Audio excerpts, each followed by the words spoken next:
મિત્ર મિત્ર એ કેટલો મીઠો શબ્દ છે અને એની વ્યાખ્યા ઉંમરના દરેક તબક્કાના વ્યક્તિ પાસે હોય છે.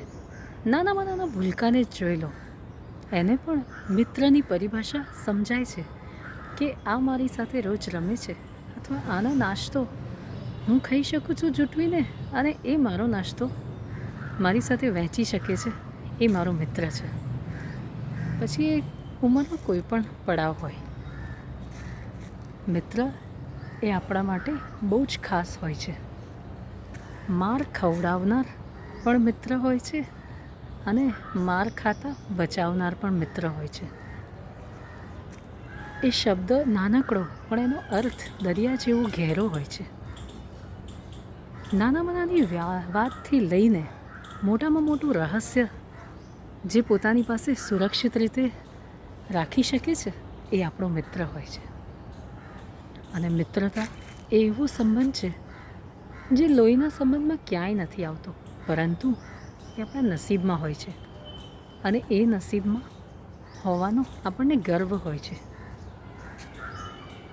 આપણા મૌનને પણ જે કળી શકે અને આપણી કહેલી અથવા તો કહેવાની ઈચ્છા થતી કોઈ પણ વાતને સમજીને એનો મર્મ જે પોતાની પાસે રાખી શકે છે, એ આપણો મિત્ર હોય છે.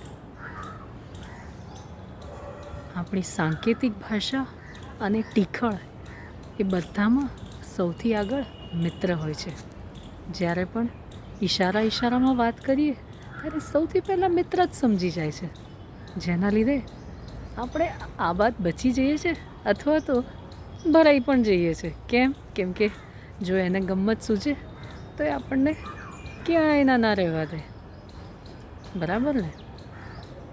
હા, આજના જમાનામાં જ્યાં બધી વાતમાં કે બધા કેટલા એવા સંબંધોમાં ભેળસેળ થઈ ગઈ છે, એવી રીતે થોડે ઘણે અંશે મિત્રતામાં પણ ભેળસેળ આવી ગઈ છે. એ વાતને નકારી ના શકાય, પરંતુ તેમ છતાંય જો મિત્ર શબ્દનો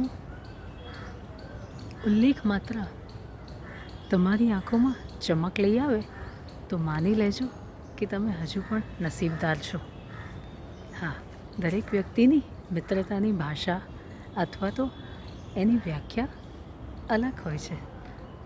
તમારી પોતાની મિત્રતા વિશેની શું વ્યાખ્યા છે અને તમારા અંગત અનુભવો જો તમે વહેંચી શકો હો તો મને કોમેન્ટમાં ચોક્કસથી જણાવજો. મને ખૂબ આનંદ થશે. જોડાઈ રહેવા માટે ખૂબ આભાર.